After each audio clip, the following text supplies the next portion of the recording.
소쿨 극장의 재미있고 기이한 옛날 이야기입니다. 오늘은 조선 영조 임금 시대의 한문 소설 협객 장호복을 여러분에게 소개해 올립니다. 장호복은 조선시대 민간호걸의 한 전형이 되는 인물입니다. 우리는 그에게서 당시 조선의 한계를 극복하고 새로운 시대를 추구하려는 민중의 염원을 엿볼 수 있습니다. 구독과 좋아요 부탁드립니다. 고맙습니다. 그러면 시작하겠습니다. 장호복은 조선 영조 임금 때 사람인데 협객으로 이름을 날렸다. 오복이 이조의 아전으로 있을 때의 일이다. 새로 이조의 난관으로 발령난 윤명석이라는 20여 세가 간 넘은 영의정의 조카가 있었다. 명석은 해맑은 얼굴에 솜털이 보송보송한 것이 아직 어린아이 같았다.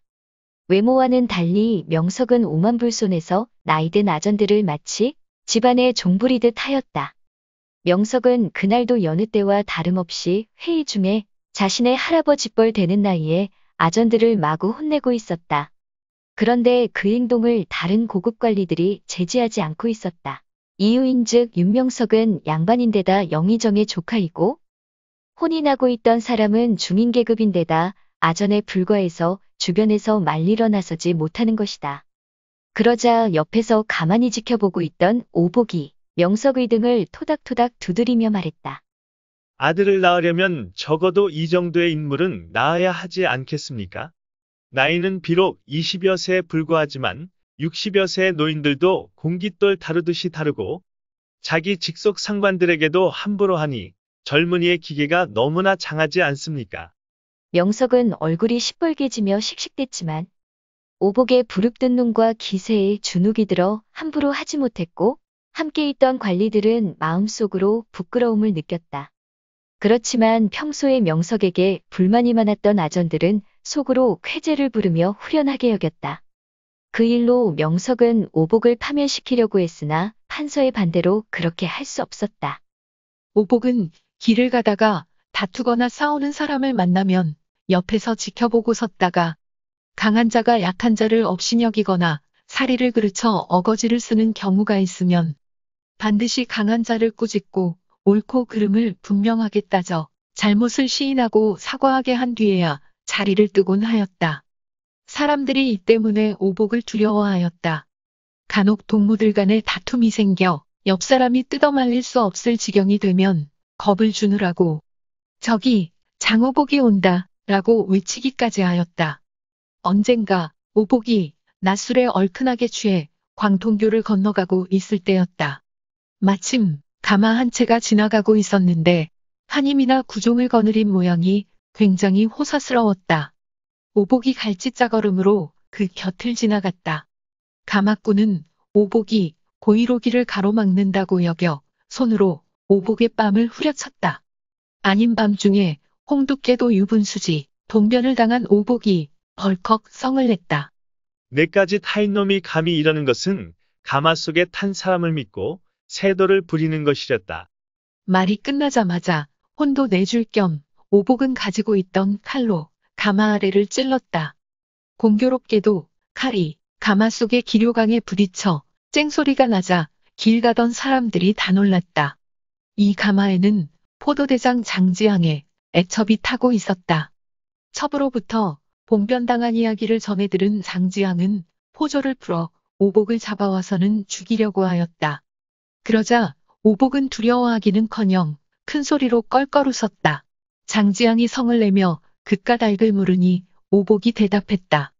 장군께서 위에 계시니 도적들이 자취를 감추고 오복이 아래에 있어서 저작거리에 분분한 다툼이 사라집니다. 세상에서 대장부는 오직 장군과 오복일 뿐인가 합니다. 그런데 일개천한 계집 때문에 대장부를 죽이려 하시다니 소인이 한번 죽는 것은 두렵지 않사오나 장군님의 대장부답지 못함이 우스워서 그랬습니다. 이에 장지왕도 껄껄 웃고 오복을 풀어주었다. 오복의 이웃에 가족신을 만드는 갑바치가 살고 있었다. 그 사람이 매달 가족신 한 켤레를 오복에게 선사하였다. 오복이 이상해서 까닭을 물었더니 갑바치는 우물쭈물 얼굴을 붉힐 뿐이었다. 오복이 세차 물으니 마침내 입을 열었다. 한 가지 작은 청이 있습니다만 감히 여쭙지를 못하겠습니다요. 오복이 웃으며 말했다. 작은 청이라 한번 들어보기나 하자. 갓바치가 술에 취한 듯 얼굴이 벌겋게 변해서는 말했다. 샌대가 연모하는 기생이 있사옵니다요. 그런데 상대를 안 해주니 어찌해 볼 도리가 없습니다요. 어른께서 소인을 위하여 한번 힘을 써주셨으면 합니다요. 오복이 물었다. 그 기생이 누구인가? 갓바치가 제풀에 온몸을 비비꼬며 말했다. 다홍입니다요. 오복이 말했다. 다홍이라 내 놈의 안목이 썩 쓸만하구나. 콧대가 너무 높아서 어렵겠다만 내가 생각을 좀 해볼 터이니 너는 가서 기다리고 있거라. 며칠 후 오복은 갓바치를 불러 한 가지 꾀를 가르쳐주면서 당부하였다. 대담하게 해야 하네. 그렇지 않으면 실패하네. 다음 날 오복은 갓바치가 연년에 하는 기생 타옹의 집에 들어갔다. 젊은 한량패들이 방에 가득 앉아 있는데 오복도 동석했다. 술잔이 여러 잔 오고 가고 모두 불쾌하게 취해갈 때쯤 불황자 행색을 한 갓바치가 옷을 풀어헤치고 팔을 뽐내며 들어와서는 소리쳤다. 장호복이 여기 있느냐?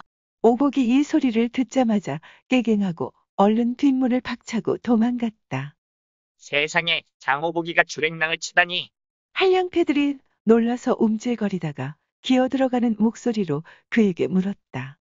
장호복이를 찾아서는 무얼 하려고 그러우? 갓바치가 눈을 크게 뜨고 흰자위를 드러내며 한량패들을 을러댔다. 그놈은 세상에 고름 같은 놈이야. 한양 사람들이 그놈 등살에 못 살겠다 하니 내 세상을 위해서 그놈을 아예 박살 내려고 해. 그놈은 살려두어도 아무짝에 소용없는 놈이야. 너희들 고름이 살되는 것 본 적 있어? 이에 한량패들이 서로 수근거렸다. 장호복이도 이 사람은 진짜로 겁내는구나. 하물며 우리쯤이야.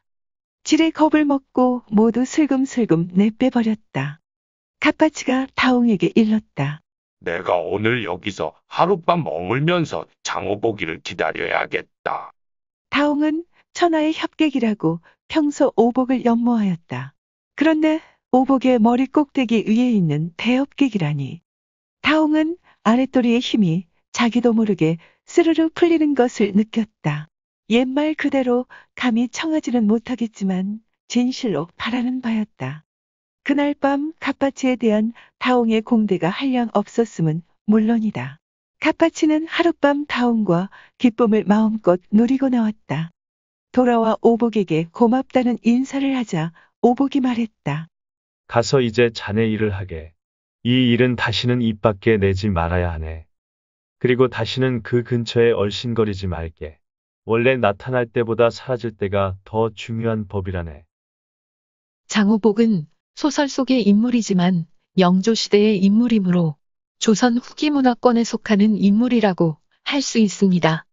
포도대장이나 영의정의 조카 같은 권력자에 전혀 굴하지 않는 장호복은 한갓 주먹이나 휘두르는 필부가 아닙니다. 그는 민간호걸의 한 전형입니다. 물론 그의 행동이 기존의 법질서나 도덕규범에 꼭 들어맞는 것은 아닙니다. 오히려 파괴적이고 때로 무법자가 되기도 불사하는데 바로 이 점에서 시대를 박차고 나가는 창조적인 인간형으로 보일 수도 있습니다. 물론 조선은 허균의 예에서도 보이듯이 이런 인물들을 수용하지 않습니다. 조선의 비극이자 현재 우리의 비극이기도 합니다. 고맙습니다. 용어 설명에 올리겠습니다. 이조는 6조 가운데 우두머리에 해당하는 부서로서 오늘날의 행정안전부 정도의 부처입니다. 아전은 서리를 말합니다. 아전은 조선시대 중앙과 지방의 각 관하에서 근무하던 하급 관리입니다. 이야기의 전후 맥락으로 보아 주인공 장호복은 포도청에 소속해 있던 수사관으로 아마 오늘날의 경찰 업무를 담당하던 사람인 것 같습니다. 랑관은 조선시대 6조에 있던 정오품 계급의 실무 책임자를 말합니다. 요직으로 명망이 높은 인물이 맡는 것이 관행이었습니다. 광통교는 조선시대 서울에서 가장 큰 다리입니다. 현재 종로 사거리에서 을지로 방향으로 가다가 청계천이 지나는 곳에 놓인 다리입니다. 한임은 여자 종을 대접하여 부르거나 여자 종들이 서로 높여 부르던 말입니다. 구종은 말을 타고 갈 때 고삐를 잡고 앞에서 끌거나 뒤에서 따르는 하인을 말합니다. 길요강은 예전에 말이나 가마를 타고 여행할 때 가지고 다니던 논요강입니다. 갑바치는 백정계급으로 천민입니다. 가죽신 만드는 일을 직업으로 하던 사람입니다. 한량은 원래 조선시대 과거에 급제하지 못한 무반입니다. 이후 뜻이 변하여 일 없이 놀고 먹는 양반 계층을 지칭하는 말이 되었습니다. 참고 자료 및 출처 소개 올리겠습니다. 조일용의 호산회사가 이 소설의 출처입니다. 이유성 교수와 이명택 교수가 편집하고 번역한 이조 한문 단편집에서 장호복이란 소설을 참고 인용하였습니다. 또 한국콘텐츠진흥원 문화콘텐츠닷컴의 장호복과 창작문화를 위한 역사문화 포털 컬처링의 장호복도 참고했습니다. 한국학중앙연구원 한국민족문화 대백과사전의 기사와 사진, 간송미술문화재단의 그림 몇 점과 2010년 KBS 드라마 추노에서 한 장면, 그리고 김중근과 신윤복 그리고 김홍도의 그림 몇 점도 빌렸습니다. 또 블로그 즐거움을 찾아서의 화성원행 반차도, 블로그 김혁의 산그림, 블로그 차이나랩의 사진과 기사, 중국 바이두백과의 사진, 위키백과의 기사와 사진도 참고 인용했습니다. PNG트리와 게팅이미지뱅크의 사진과 그림도 몇 점 빌렸습니다. 소쿨극장입니다. 다음 주 화요일 10시에 뵙겠습니다. 고맙습니다. 안녕히 계십시오.